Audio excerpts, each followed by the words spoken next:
And good afternoon, or whenever it is where you are.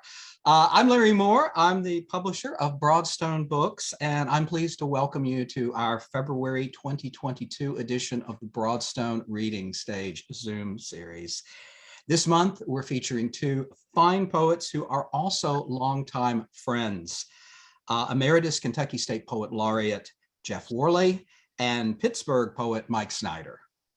And we're debuting Mike's new chapbook. And Mike, look what I have. Just Elvis Night at Johnny's arrived from the printer just this week. So we are able to give it its public outing here today. So that's actually the first time the author has seen his book. So that's a lot of fun. These past 2 years of pandemic have taught us all some harsh lessons about isolation and the value of community. But that's not so much a new experience for poets. Poetry is created largely in isolation, an exercise and product of interiority, requiring both the private time and space in which to write and the ability to go deep inside oneself. Perhaps for this reason, poets cherish the community of other poets and are often sustained in their work through contact with their colleagues. In a sense, poets may have been almost uniquely equipped to live through our COVID era, our literary introversion, a form of survival mechanism. And our hunger for community has found expression both in words and in the sort of virtual spaces that we find ourselves in today. I think this is also the reason why poetry has exploded in recent years, both in the writing of it and the reading of it, and thankfully for us publishers, the buying of it, because who better than poets to express the experiences we've all been living through. Our readers today are very much an example of this sort of community. Two poets who have known each other for a long time and have sustained one another through mutual respect, admiration, critique, and perhaps more than a little beer. In fact, it's through that friendship that one of our readers today, Mike Schneider, found his way to Broadstone Books at the recommendation of our author, Jeff Warley. We've seen other examples of this sort of literary comradeship in recent readings of poets introducing one another to our press. And I'm proud of the way in which Broadstone has become a microcosm of the larger poetry community in our growing family of authors. Nothing speaks more highly of the work that we do than the desire of our authors to share this space with their friends and colleagues. We'll begin the reading today with Jeff Warley. As I mentioned, Jeff is the immediate past Kentucky State Poet Laureate, so it's no surprise to learn that he was born in the far western province of Kentucky, known as Wichita, Kansas. He received his BA and MFA degrees from Wichita State University before spending several years teaching in Germany, where he met his sadly now late wife, Linda, who moved to Kentucky when she took up teaching at the University of Kentucky in Lexington, where Jeff also worked as editor of the Odyssey Research Journal for many years until his retirement. He has embraced and been embraced by his adopted state of over 30 years now, having won virtually every state literary award that there is, fellowships, state fellowships, as well as a National Endowment Fellowship in creative writing. He's the author of many award-winning books and chapbooks, including, let me reach for it, Lucky Talk, which we published back in 2018. Jeff served as our state poet laureate during 2019 and 2020, just in time to be interrupted by the pandemic. And I hope we'll hear a little later on today about his experience of being our pandemic laureate. What draws me to Jeff's poetry is how he appears to write of everyday simple matters in everyday simple language. With wit so sly, it's often surprising to find how deeply he has drawn us into serious contemplation. He makes it look easy, which is the mark of his mastery of his craft. Now, Jeff will be introducing his friend Mike at the end of his reading, but what I just said about Jeff's writing applies equally to Mike's. We're in for a treat today as we hear from two adepts of poetry, and we'll start with Jeff. So Jeff, step up, unmute yourself, and let's hear some poetry. I'll have to ask my technical manager how to unmute myself.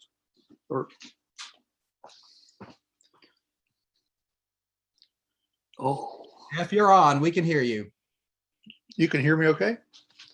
I'm not sure that's an advantage for all of you, but still. Well, thanks very much, Larry, for this invitation, for publishing Lucky Talk. I was going to hold it up if you didn't. And that was 4 years ago. Can you believe that? And then Mike's brand new book, which I'm eager to get a copy of. And thank all of you for coming. I see a few people, usually at the beginning of any kind of reading, I say, it's good to see you all here. It's good to see some of you on the screen, and others, it's good to sense you here. And I'll read a few poems from Lucky Talk, beginning with a poem titled Eunice Winkless's Dive into Pool of Water, Pueblo, Colorado, June 4th, 1905. You might hold the cover up again because it's based on this photograph. And I'll have a little more to say about that after I read the poem. Eunice Winkless's Dive into Pool of Water, Pueblo, Colorado, July 4th, 1905. It's the beauty of gravity, the solid pleasure of falling she's feeling above the packed grandstands, halfway to earth from the rickety scaffolding 150 feet in the air, riding the broad bare back of this incredulous stallion who tucks his forelegs into his chest, having no choice but to trust the stupid ex-rodeo grifter clutching the black shock of mane, as if determined to take the whole whooping crowd with her, make them never forget that she was here, aiming the horse toward the small, still target. Eunice's legs rising from the horse's ribs as it picks up speed. Eunice believing, again believing, bones are lighter than air, water will open its arms, take her in, push her out and up to the cheering world. I don't know how many of you had even heard of horse diving, but it started around the 1880s. And somebody was crossing a rickety bridge on a horse, bridge gave way, and the horse nose dove, if that's even a word, into the river. And the guy on the horse said, I can make some money out of this. And so that was the beginning of horse diving at carnivals and fairs. And it went on until, it wasn't stopped until after World War II, which I find kind of incredulous because this couldn't have been too pleasurable for the horse. So that's the background story of horse diving.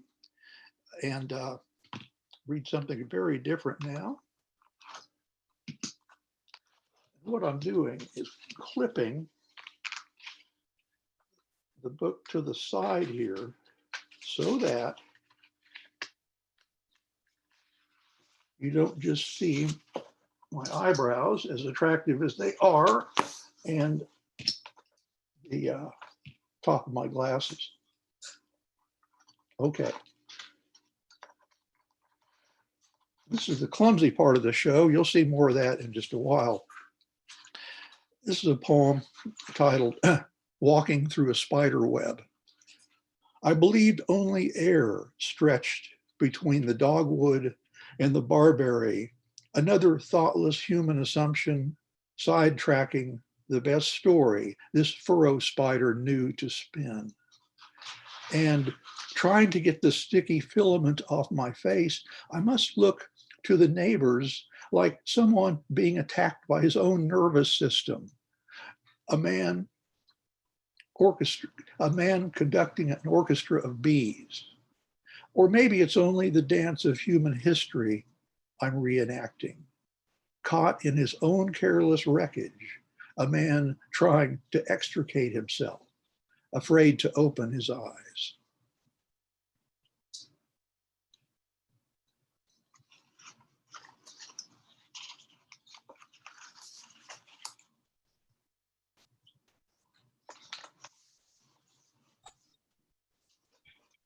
This one is a very different poem. This came about when I was stuck in a grocery line about 10 deep many years ago.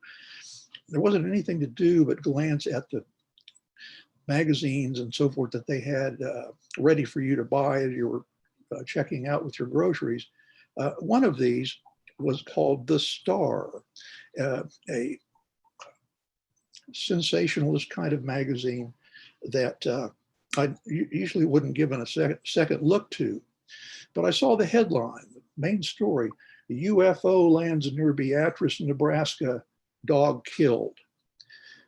I bought that one because I was really eager to read this story. Took it home, read it, and then decided it needed a poem to accompany it. And I decided, because poets can do this, that I was going to have the dog narrate the poem. And it makes sense because the dog was the only one there. So this is a dog point of view. UFO lands near Beatrice, Nebraska, dog killed. The Star is the name of this glowing tabloid. I knew if I barked hard enough at the sky, I could bring the light down to me, like the hand of my master, a warm star descending to my fur after his long day away. Room to room light has always followed him. And my coarse voice, the only voice I have, has, after all these nights in the moon-gilded dark, called something down. Whatever rough bolus my throat sent up is returning now, billionfold, inconceivable. I wait for it as I've learned to wait. I watch it bring the sky down with it, every light spinning down to where I feel suddenly like barking and waking every farm dog I know to see this, my tail wagging in the impossibly bright air. What a night, what? Well, that's it, because, they get him, so he doesn't have anything more to say.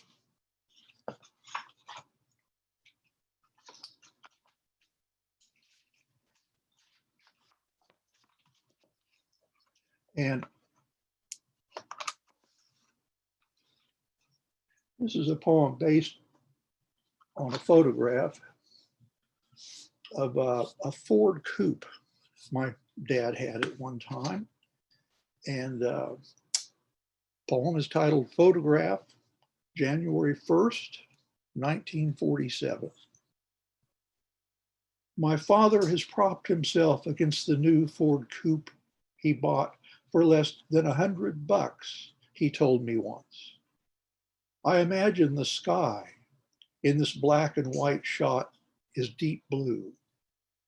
His double-breasted monkey ward suit comically 2 sizes too large.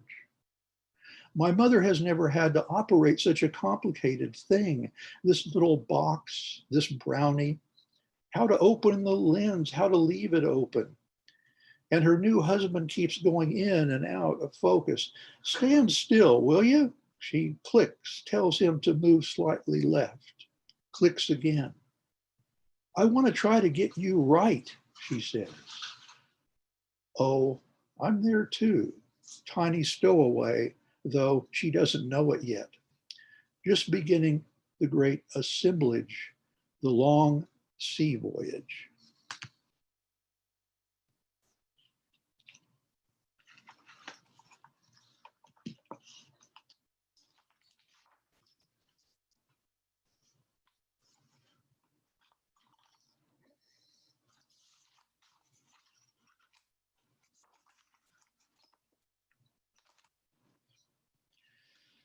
Okay, now, the title of this I won't really say poem because I'm not sure what it is. The title of this is Comment from Gordy Goldinger's Girlfriend after she watched him try to come in from the deck during the Super Bowl and smash into a closed sliding glass door. I always wanted to write a poem whose title was longer than the poem itself, and this fills that bill, I think. Want to hear the title again, probably, don't you? Comment from Gordy Goldinger's girlfriend after she watched him try to come in from the deck during the Super Bowl and smash into a closed sliding glass door. I thought only birds did that.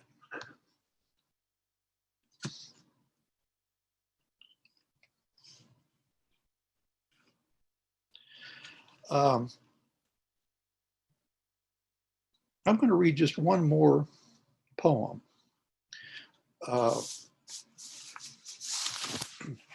Larry mentioned that my wife Linda had died. This was last August after a long 17-month painful fight against a rare leukemia.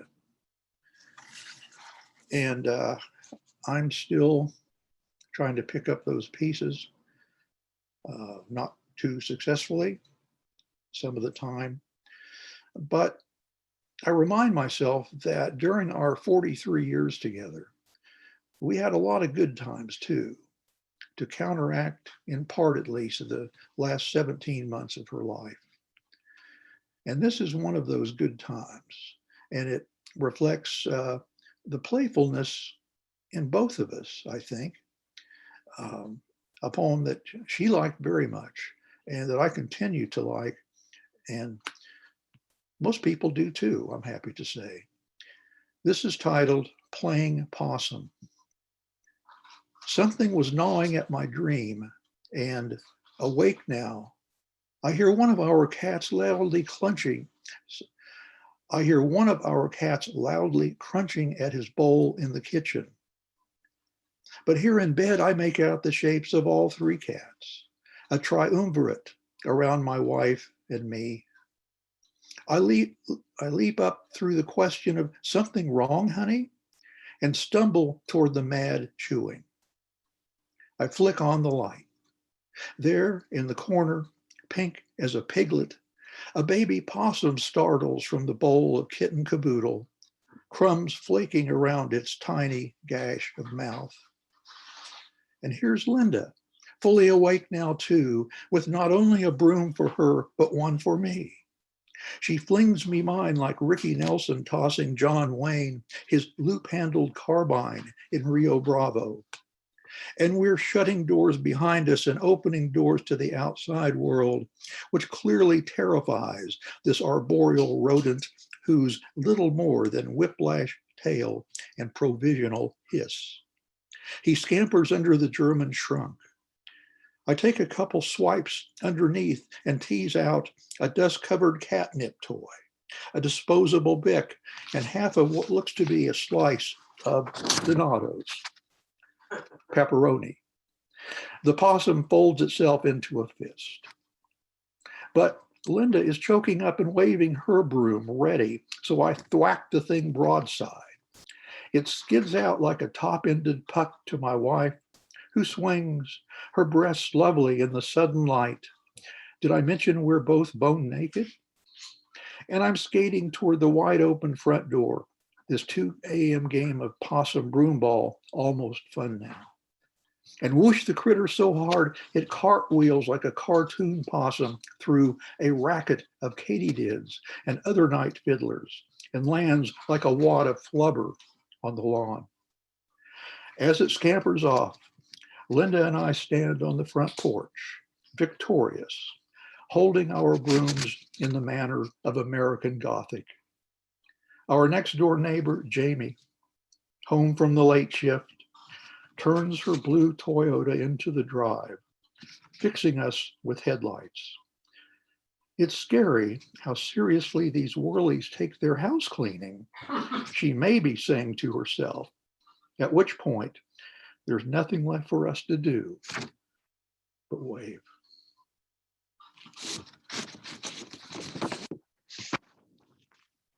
For Linda. And I want to thank Mike Schneider for his help with this poem many, many years ago. He made some small but significant, changes.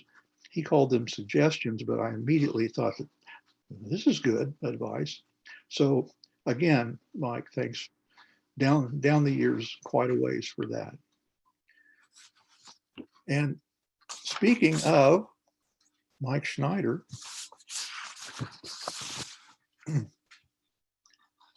it's been a fun friendship for quite a few years now. And so let me introduce him properly. And Mike, looking forward to getting your book and having it signed. I will treasure it with your other chapbooks. I met Mike Schneider in the waning days of a whole nother century at a conference for science writers. We were members of the University Research Magazine Association, both of us writing for magazines in our respective universities.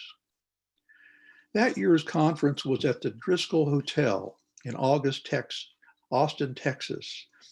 And a friend from previous conferences alerted me to the presence of not only a new member, but someone who played folk guitar and wrote poetry as well.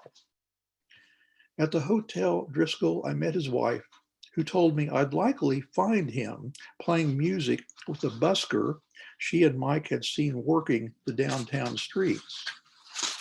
But it was almost past my bedtime, 9 o'clock, so I didn't meet Mike until breakfast the next morning. We hit it off quite nicely, as I recall, having plenty in common with our folk music and poetry interests. Back home, we soon began exchanging drafts of new poems and visiting each other in Pittsburgh and Lexington, guitars in hand.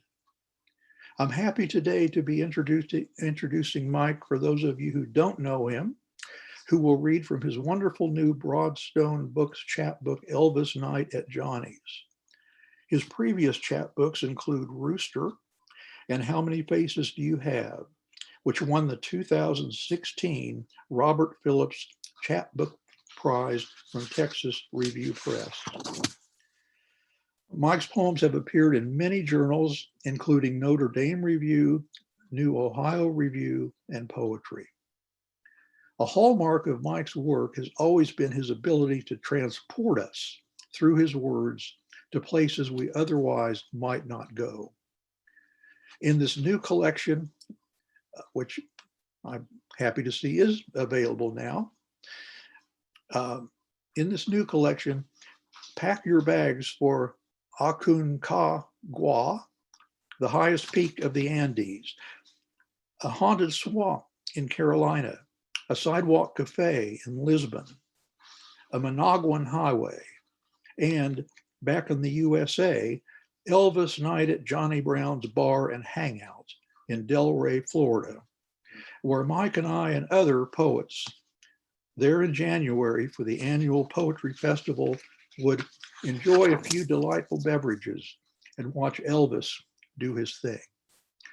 So let's let Mike do his thing, all the way from Pittsburgh, Pennsylvania, via the magic of Zoom.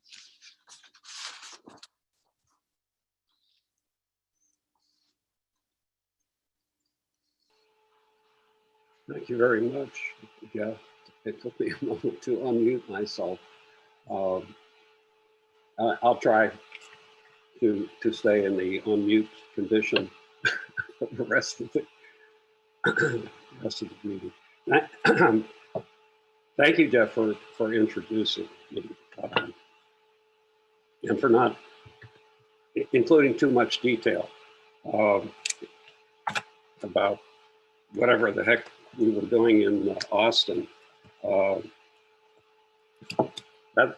Did that really happen anyway? Yeah.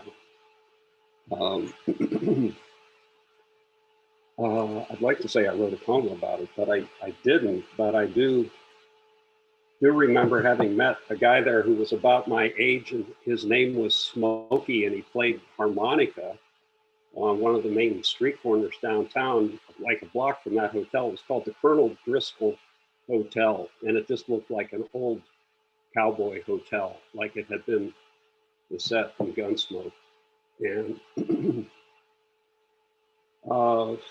so I hung out with Smokey for part of an afternoon that I took off from the conference, and he had been in the Pittsburgh area once on travels, and I invited him back to the hotel to have dinner. I took him out to dinner, and my wife joined us in the dining room at the Colonel Driscoll Hotel, which is probably one of the more status places to go out to dinner in Austin, downtown Austin, close to where there's all that great music. And so one of the things I remember is that Smokey, once he had the menu,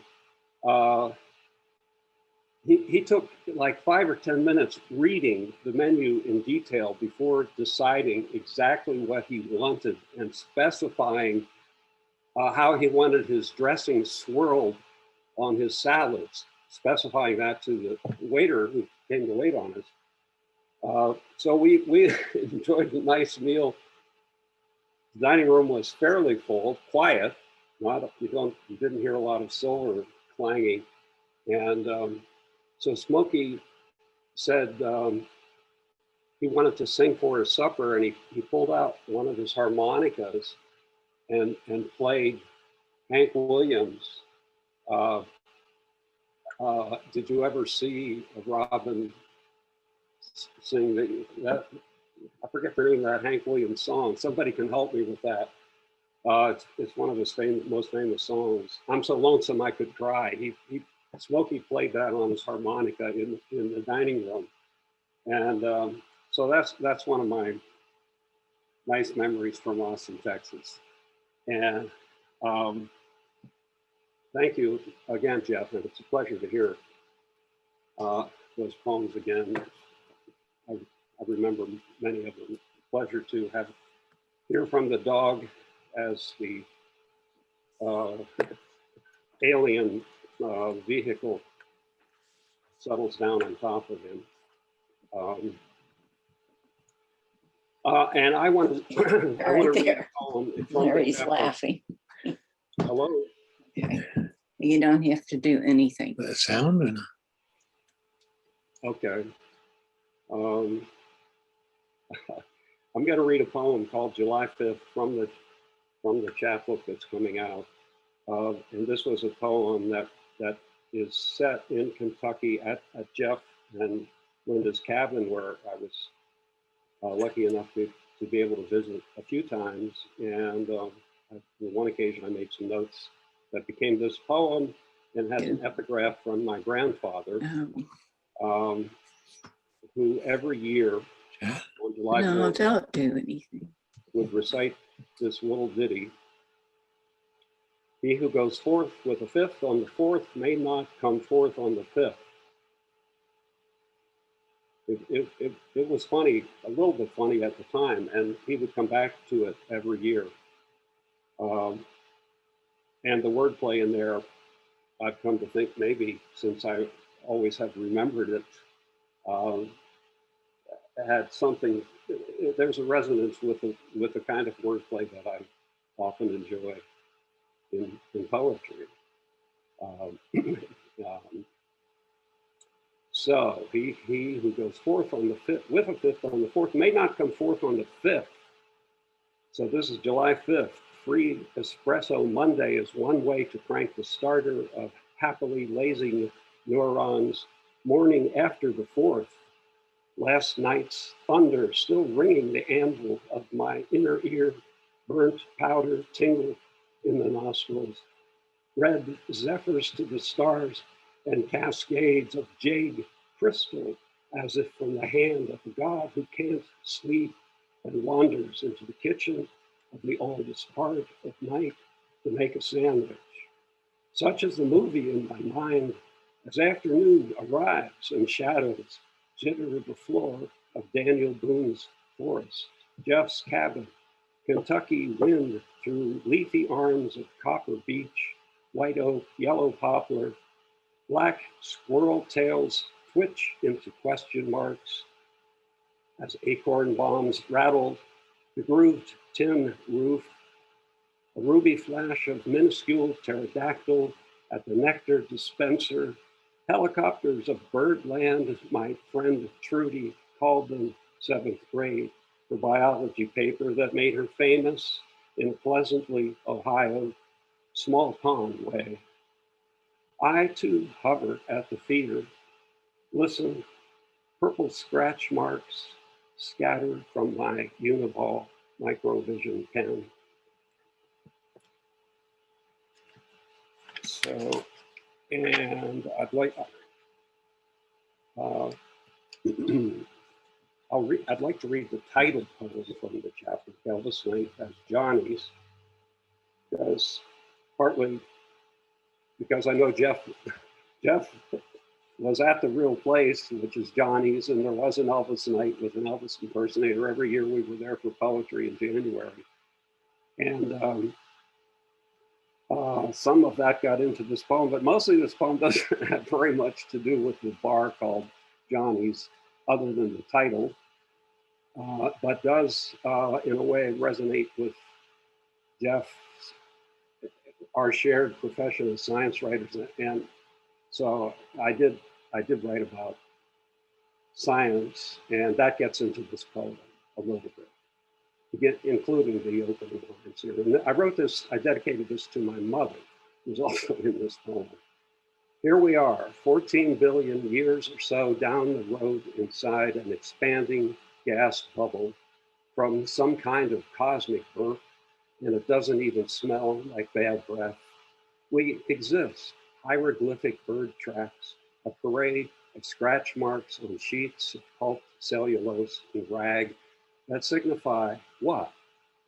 Howdy doody, duty to be a friendly face in the firmament, as my mother, bless her, would say, or unfriendly as a jukebox that takes your quarter and won't play. If only there were still a jukebox in the corner diner that served hot roast beef sandwiches with gluey brown gravy.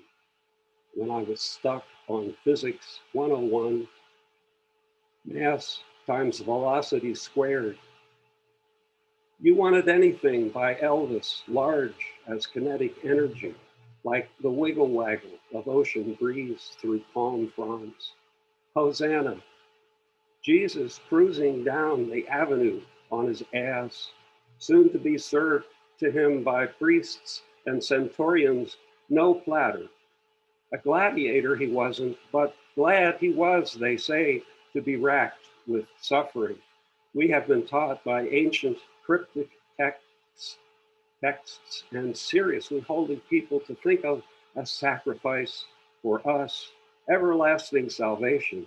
Wow, unfathomable the need for Elvis, ghostly white with cowboy fringe on his white shirt. All right, I want to read a poem that is it's at least a decade old, and was finally accepted for publication about a week ago. Rejected many times and revised over and over again, and it gives a flavor of 1950s small town central Pennsylvania, which is the environment I grew up in.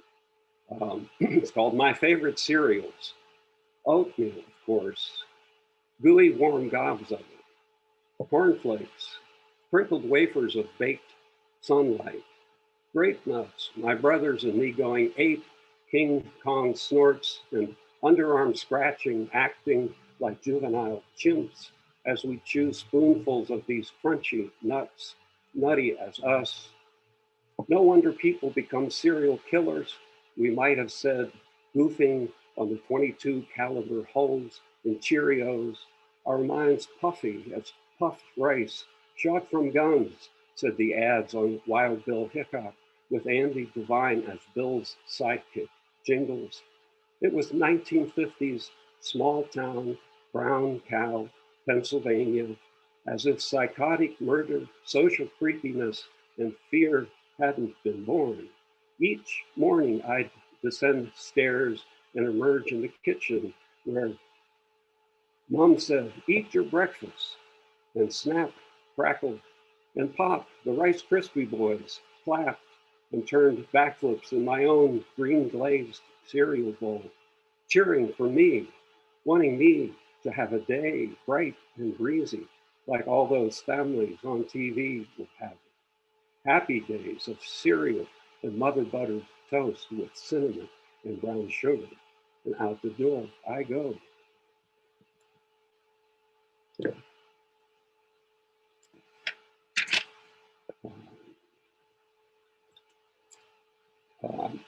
I want to read a poem called Mayday, which is the opening poem in the Elvis Knight chapbook. And this one, this is basically a scene from the neighborhood I live in Pittsburgh. I'm close to Carson Street, a neighborhood called Southside. Some people on the reading will know it well. Mayday, spend, spend, spend, spend, says the lady in billowing purple and gold pajama pants and flip-flops, shuffling east on Carson at 15th, shrieking one word, spend, spend, that has come into her out of the air or up from the grit and glitter of the sidewalk. Her face sunken gray, wire spring, white-haired, laser blue zombie eyes, desperately fierce and calm at once. How does this happen? Is someone to blame or no one? Everyone.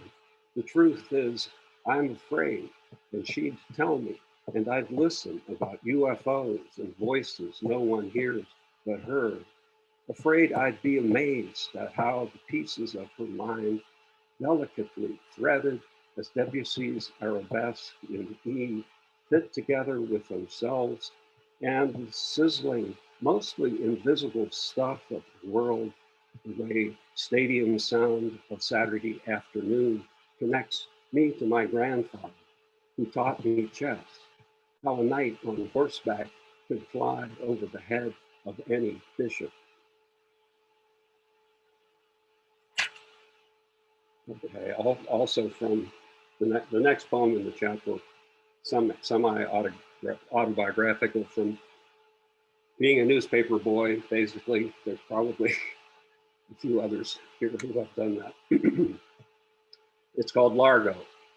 Woozy from the sway of time and ocean in which you float as a wave breaks and tongues of jeweled green sea ease you into a trough of luxurious emptiness and forgetting with backwash of eddies and swirls of white water where each chain-linked molecule of you finds freedom to be for the moment, hours, years that work as you imagined they might.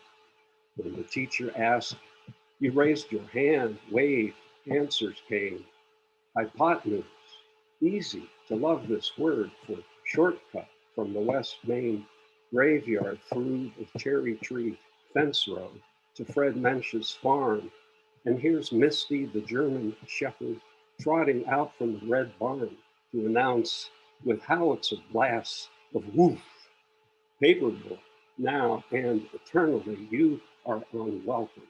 Over the furrows she bounds like an avenger of every misfortune that happened ever to hardworking farmers. This isn't Lassie, Sunday, 6 p.m. starring June Lockhart and Hugh Riley. This is turn and run fast or stand your ground. Growl like a black bear. Be menacing. It might work. Good dog, Misty. I'm your friend, okay? Ready? Here comes the next wave.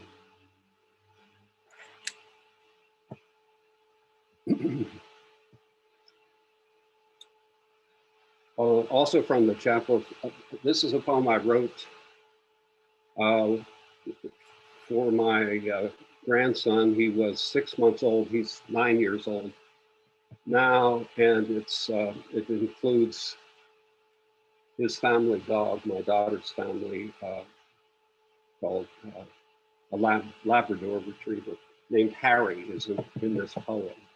So it's my grandson, William, who I call Will in the poem, and Harry are in here, called Jolly Jumper.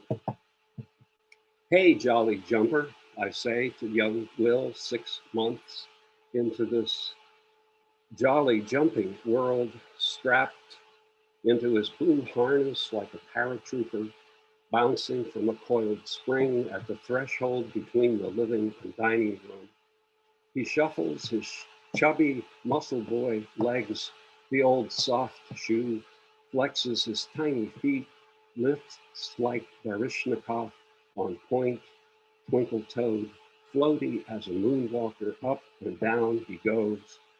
Happy boy noises burble from him like spring water, like May flowers unfurl from my daughter's window boxes, pansies, begonia, lobelia, petunia, words, blossoms, gurgles of joy, my bubbly buddy, oh boy, here comes tasty FaceTime with brown Labradorian Harry, eager four-legged amble across the room, red tongue in fleshy full bloom.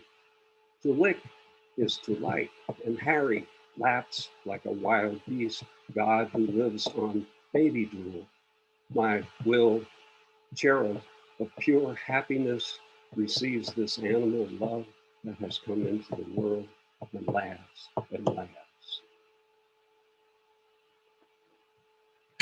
Okay, this is also from the chapbook, and it includes a character named Frank who's in the poem, and a friend of mine named Jan, who I don't know if she's on here or not, but it has friends called Jan and Frank.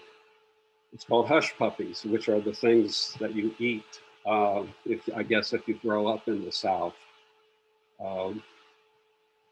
It's the evening we jammed with Jan on fiddle and Frank's lower Alabama harmonies. I'll fly away, oh Lordy, while frogs in the watercress brackish black pond honk and honk in saxophonish back and forth cacophony. All I have to do is dream, we sing and think of dawn until ever we evolved from forebears of these spring croakers. Rana Pipians, says Frank, who knows southern frogs and water moccasins in the swimming hole and gators that snatch arms dangling from swamp boats. Plunk your magic, twanger froggy, said Andy Devine on TV when I was a boy and dreamed of legs that could twitch and rocket you 20 feet through the air, quick as a bat swerves in the updraft past our windshield. Headed for a bite, we motor in purple Carolina dusk down a corridor of vacant-eyed graybeards from tangled skeins of Spanish moss in the live oak. They stare. This swamp is haunted with rebellion, says Frank. Sherman is still a word that can get you killed. Rats, big as dogs and panthers, eat strangers who get lost here. Me, I'm just looking for the hush puppies of my childhood.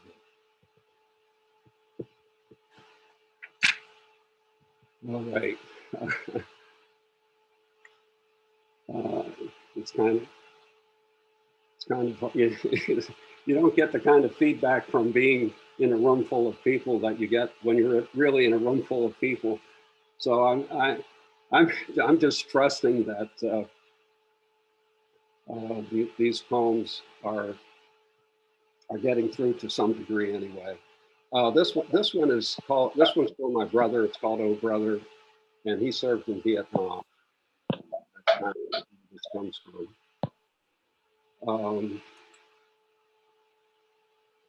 For my brother, PJ. Right now, this moment, what's he doing? Asks. Jenny, lately orphaned as I am, our conversation taking long dips in the gene pool. Linda and Fred, my cousins who roller skated and traded jelly beans with me, out of sight and mind since I blasted off to Indiana, 40 years, blink. Uncle Joe, who'd load us on the lightning glider and show to make us go fast down the snow-sparkled hill. How we start from the same place and drive off with a wave toward the future that becomes a life, like my brother, who this moment could be tramping the mud path to his double wide behind the barn at Jake and Renna's farm near Brush Mountain. February, half numb to the lift of each step, leather boots laced halfway to his calves, meaning not the wobbly legged Guernseys in their milking stalls, his Harley hugging calves that took him roaring through Arizona desert miles and miles, sniping at rattlesnakes with an M16.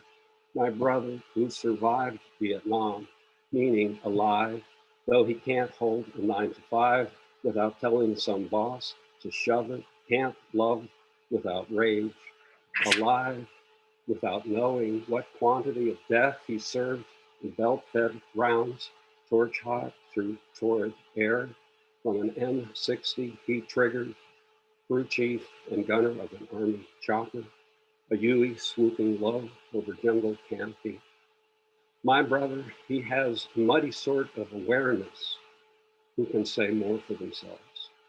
How he was fucked by history, or whatever you want to call this shithole business that not only happens, it happened to my brother.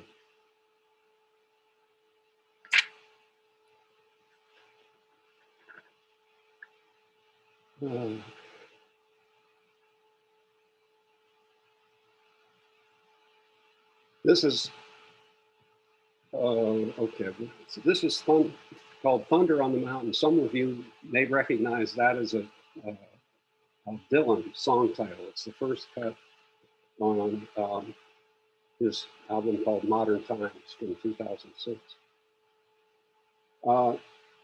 And so with some people I play music with, when Dylan turned 70, which was in 2011, we had a sort of a Dylan party, and we played a lot of Dylan songs. And I made a list of all the songs we played in order, just the titles of the songs.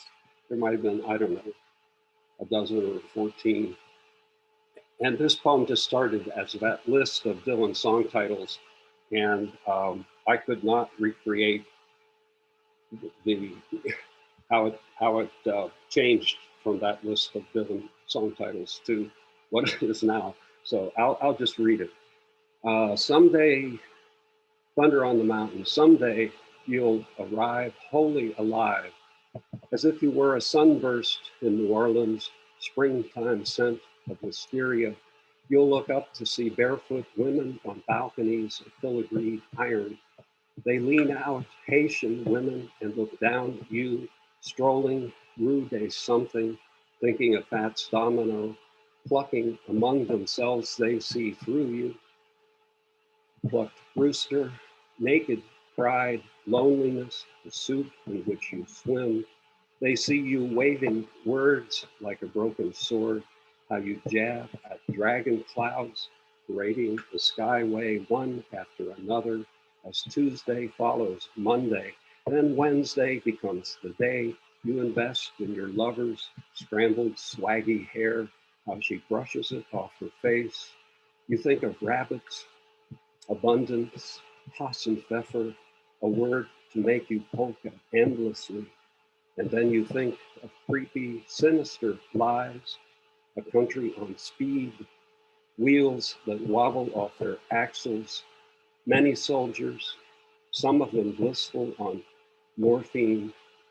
What's removed drops horribly in a pail, said Whitman after Voltaire said, God is a comedian playing to an audience afraid to laugh, afraid like me of dying, afraid like me of losing love.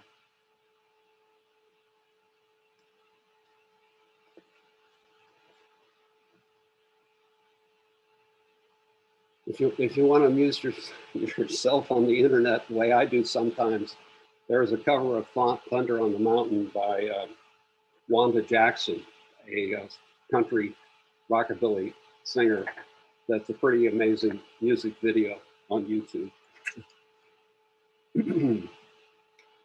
So lately, the last couple of years or so, I've been writing hat poems, which is basically I take a hat and then I start writing the name of a hat, like it could be fedora, Stetson, beret, and I have about 20 of these poems. And this is one that really, well, it's called Stovepipe for obvious reasons, and it fits kind of with Kentucky because at least,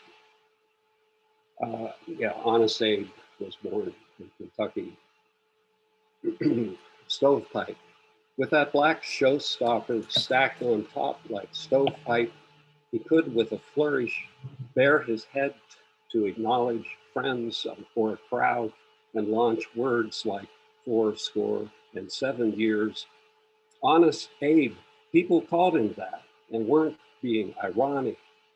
His wife wielded the US Treasury as her credit card and was likely bipolar in today's word for things we don't understand about how minds work or don't, how they quit trying and go their own way to oblivion.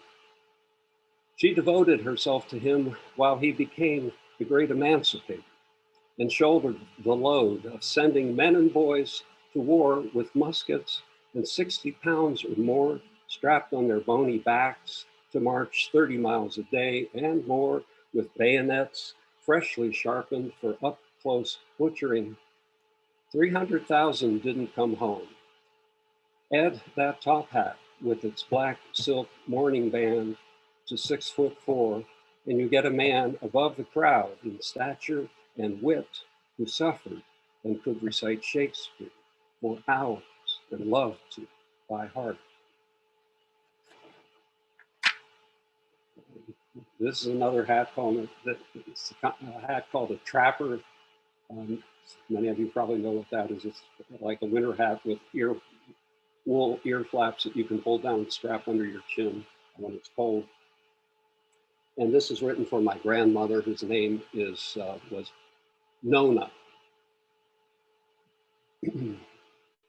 I loved how those furry, I should mention, yeah, Nona spent time in Germany. Where I grew up was a German part of Pennsylvania, Pennsylvania Deutsch.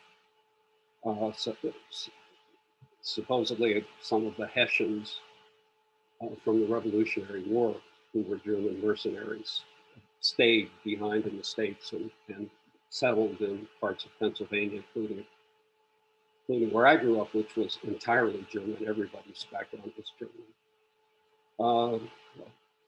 I loved how those furry flaps flipped down and chin strapped warmed my ears.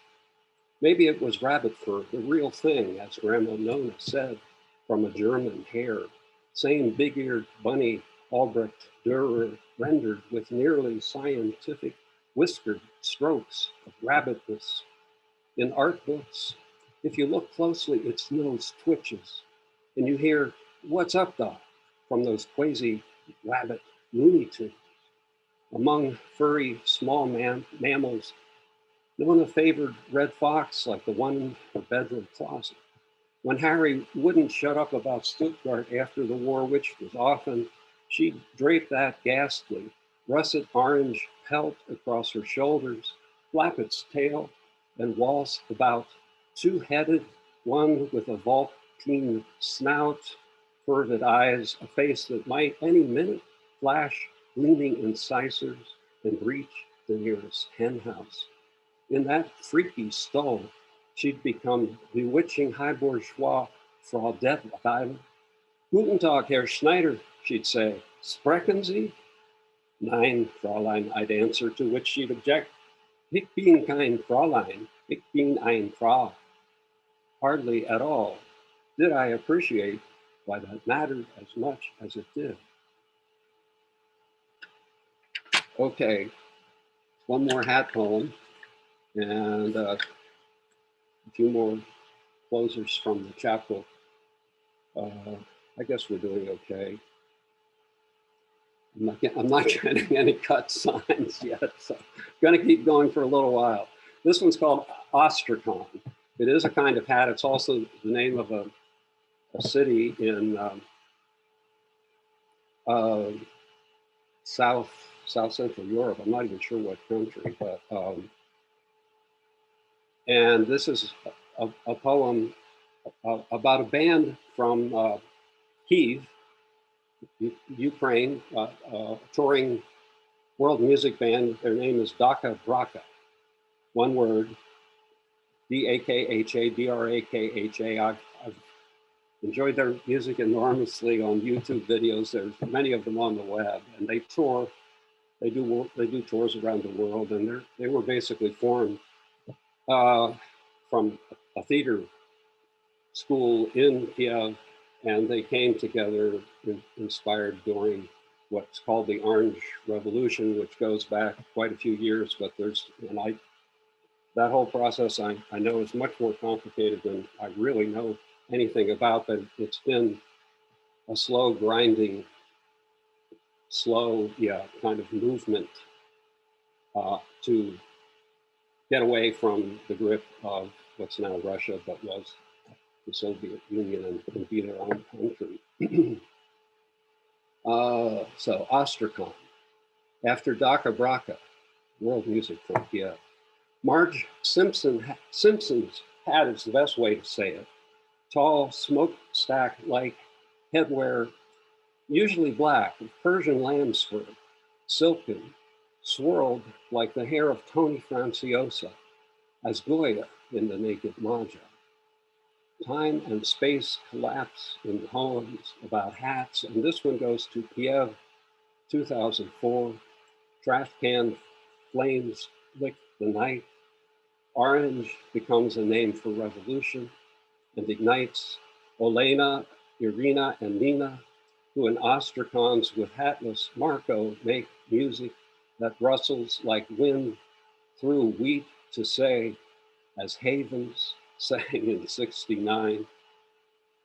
I'm talking about Woodstock now all of a sudden. Richie Havens sang in '69, one word, freedom. Some of you remember he came on the stage unexpectedly and made up a song on the spot with one word, a one-word song called Freedom. In the Scorpion Desert of South Texas, where I trained that year to be a soldier, I heard in Ostracon, that's also a city on the Caspian Sea, where Bolsheviks in 1919 tied stones around the necks of people and tossed them into the Volga. Marge Simpson had nothing to do with it. Okay.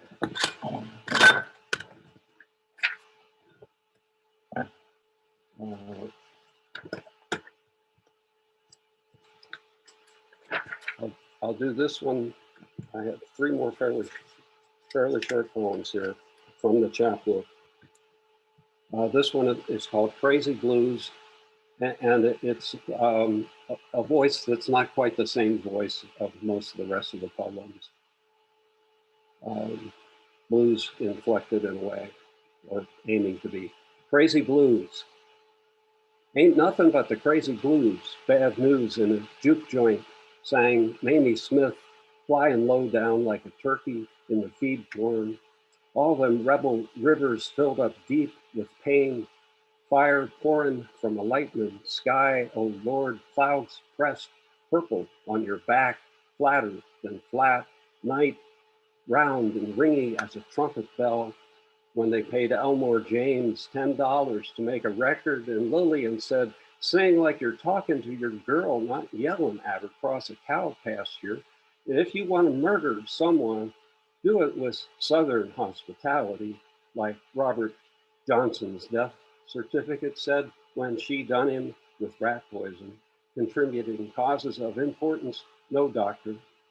trombone sliding round you, greased and slippery, Dixie, swamp rat, boogaloo, diddly bow, cigar box, banjo, crazy blues don't mean a thing but crazy blues.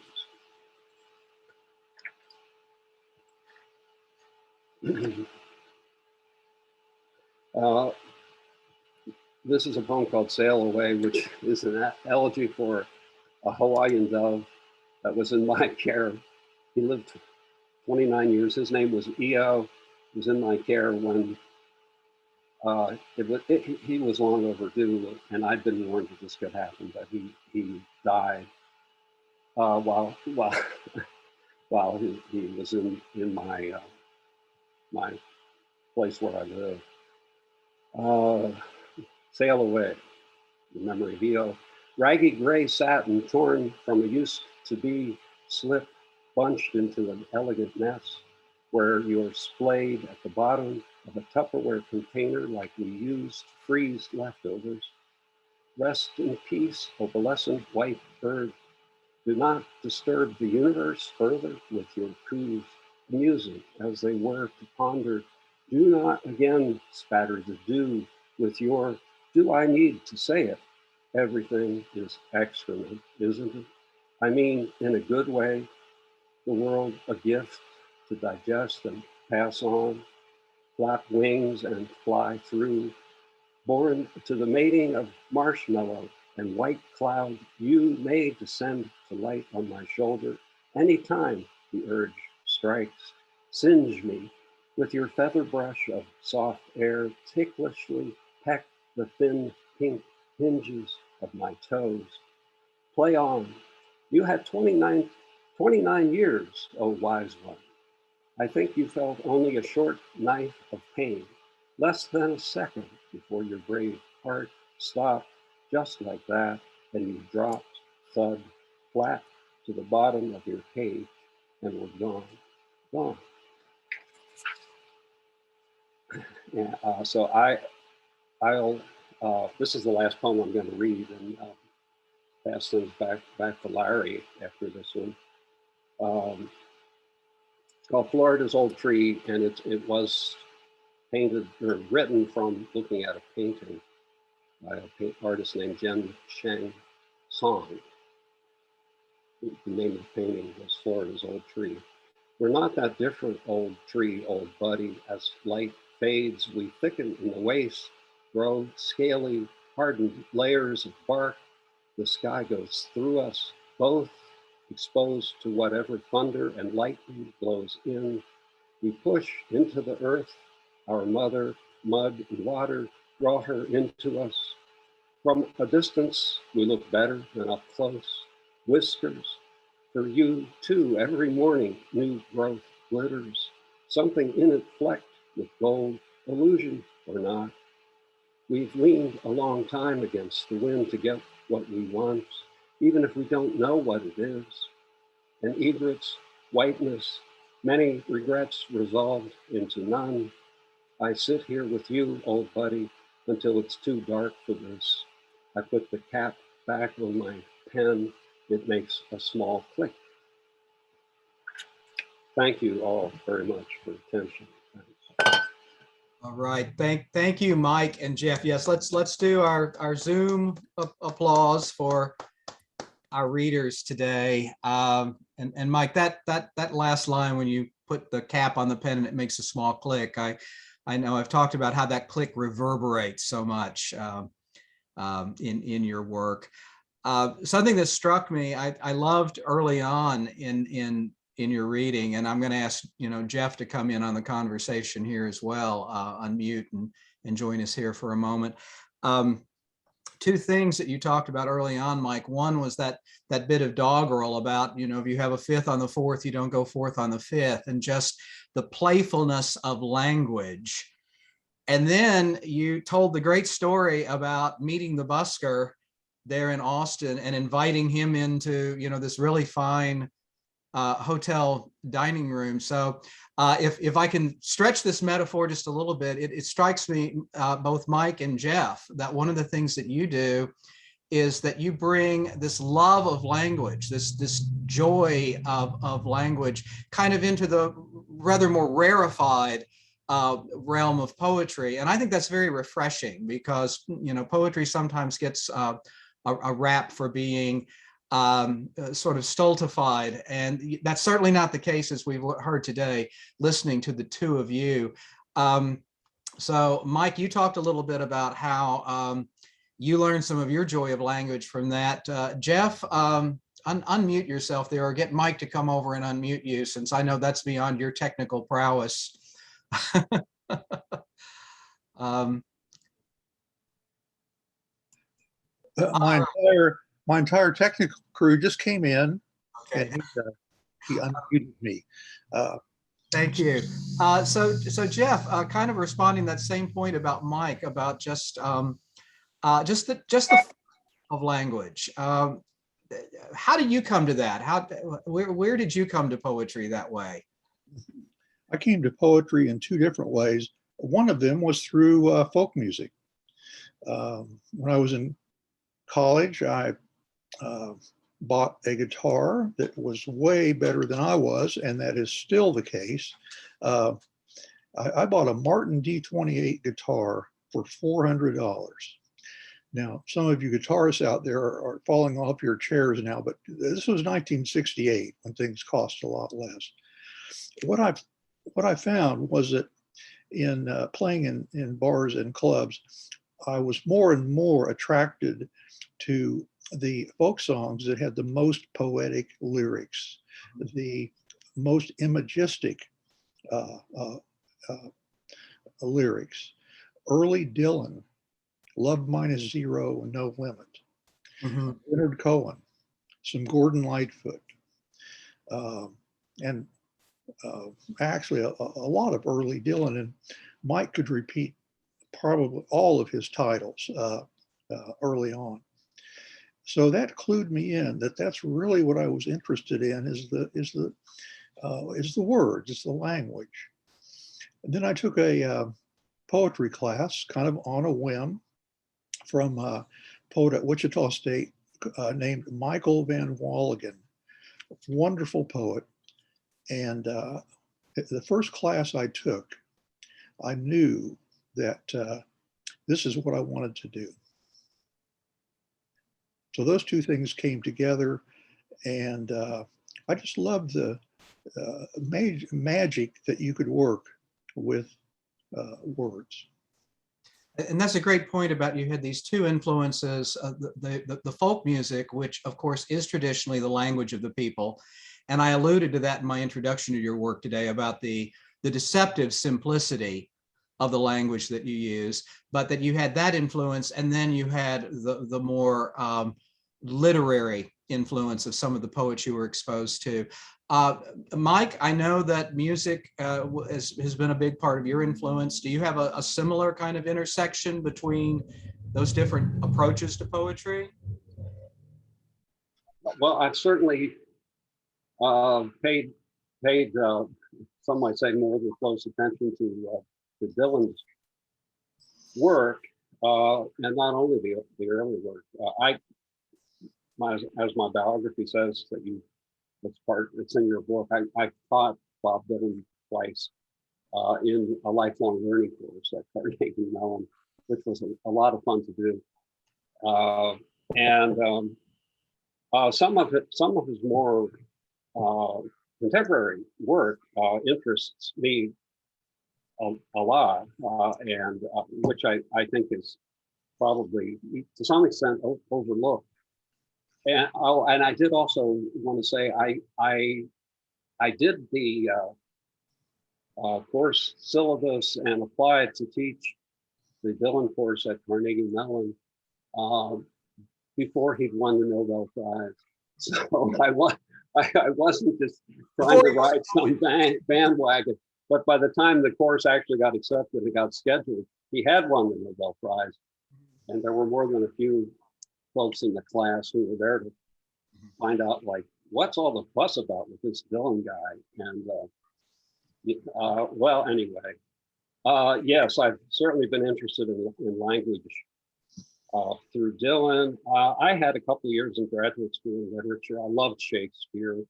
I'm not even sure how I first started thinking about poetry. Might have been Edgar Allan Poe from public school, and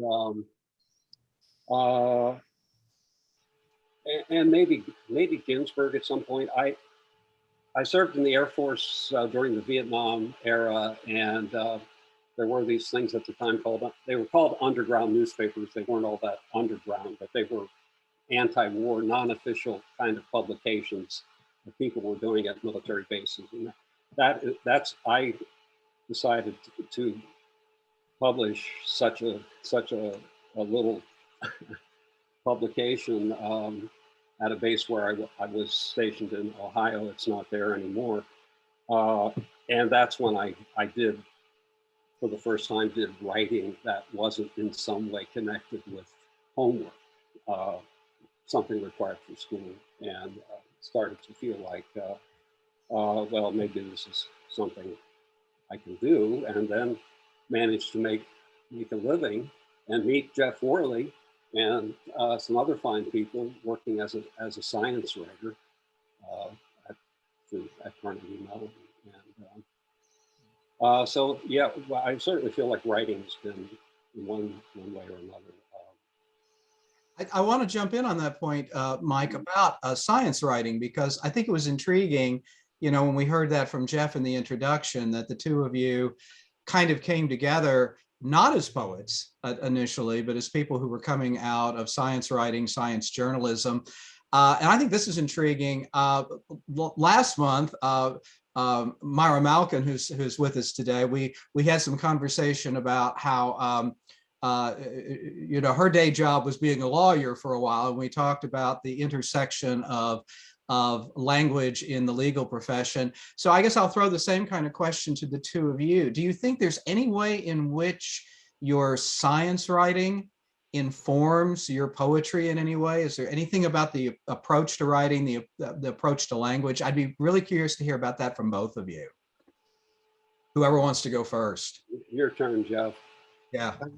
Yeah, I think Mike, really, I can tell by looking at him that he wants to go first on this question. Oh, come on, don't be shy, guys. This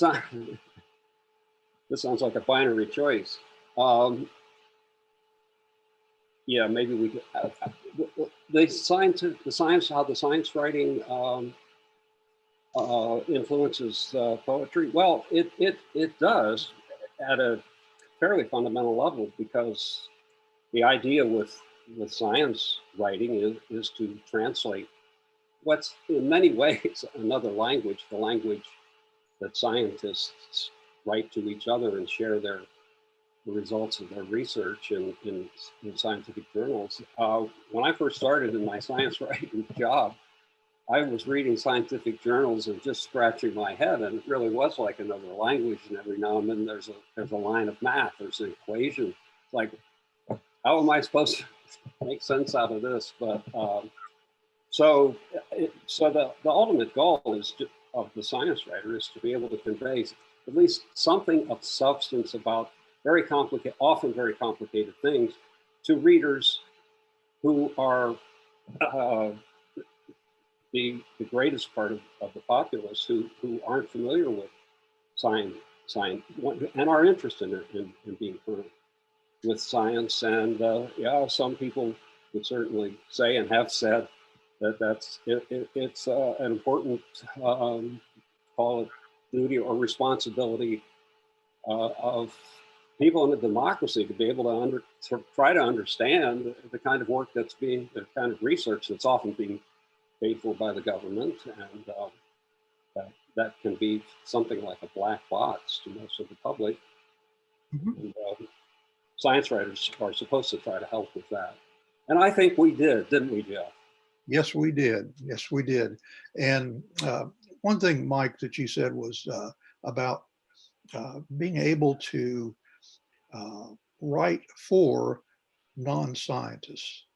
And whenever I would go to interview someone, especially people who are doing complicated stuff, really complicated stuff, um, anything with physics in it. I lost sleep the night before thinking I was going to have to come up with some questions that were somewhat intelligent.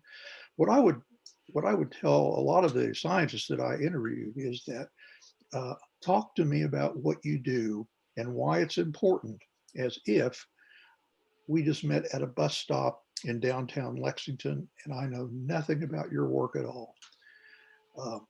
This really threw them because they weren't used to talking about what they do with non-scientists.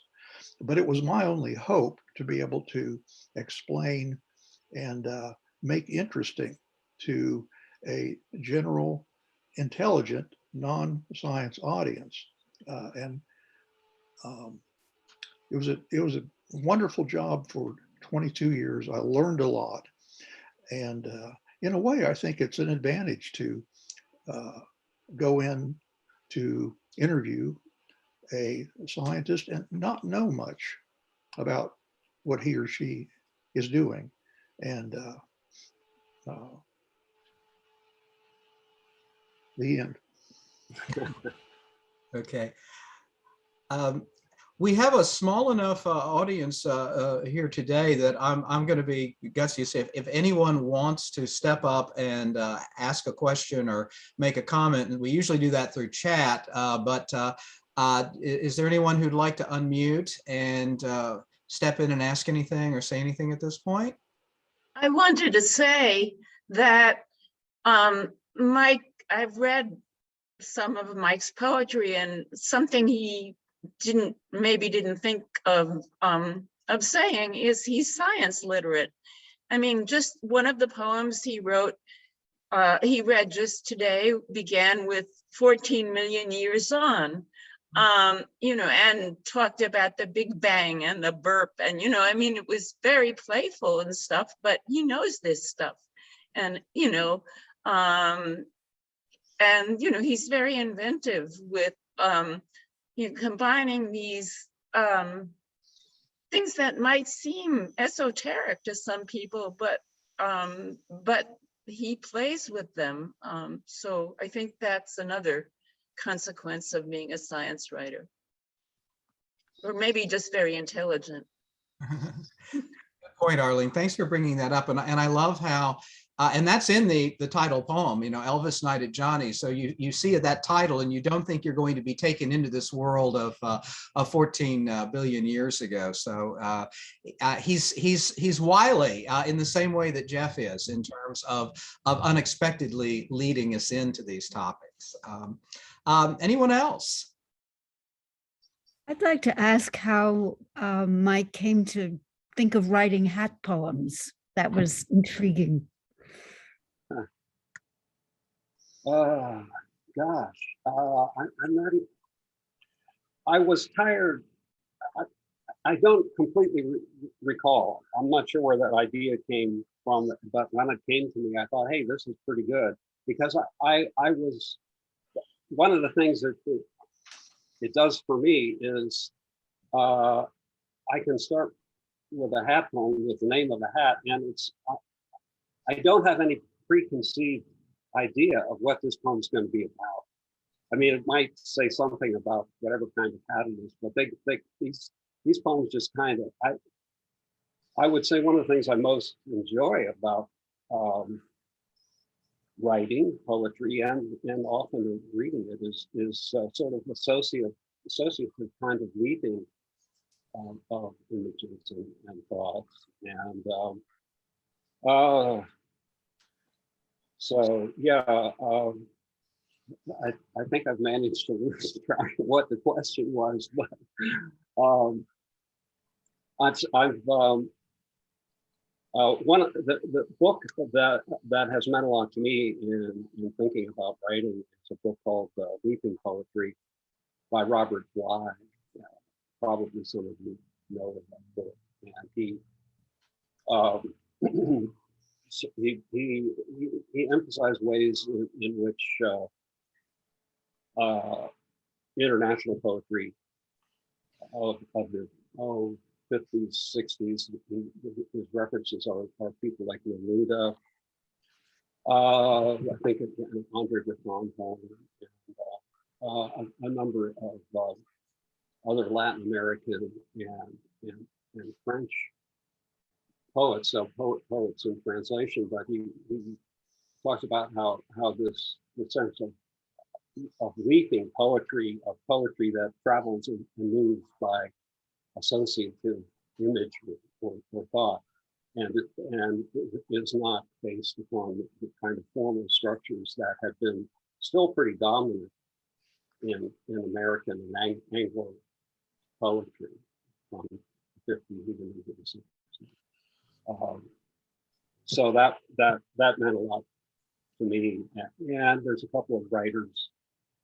I spent a little bit of time, about a week actually, studying with a guy named Dean Young, who teaches at UT Austin, and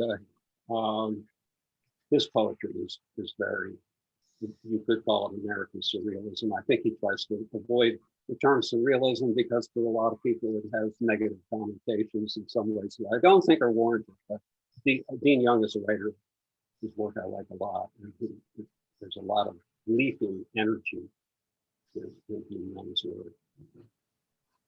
And all of that is a form of playfulness, and I'm certainly aware of wanting to arrive in a state of playfulness with words and language when I do a hat poem.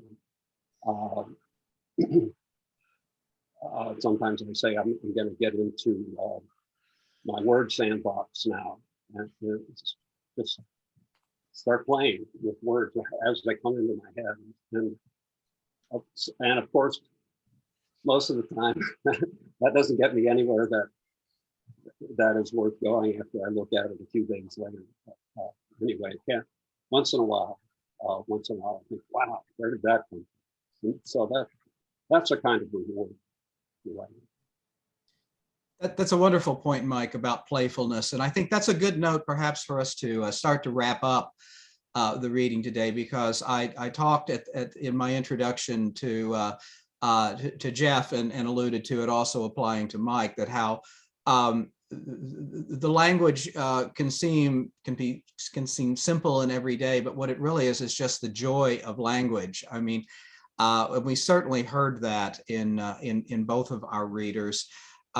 So I want let's do another applause for both of our readers today.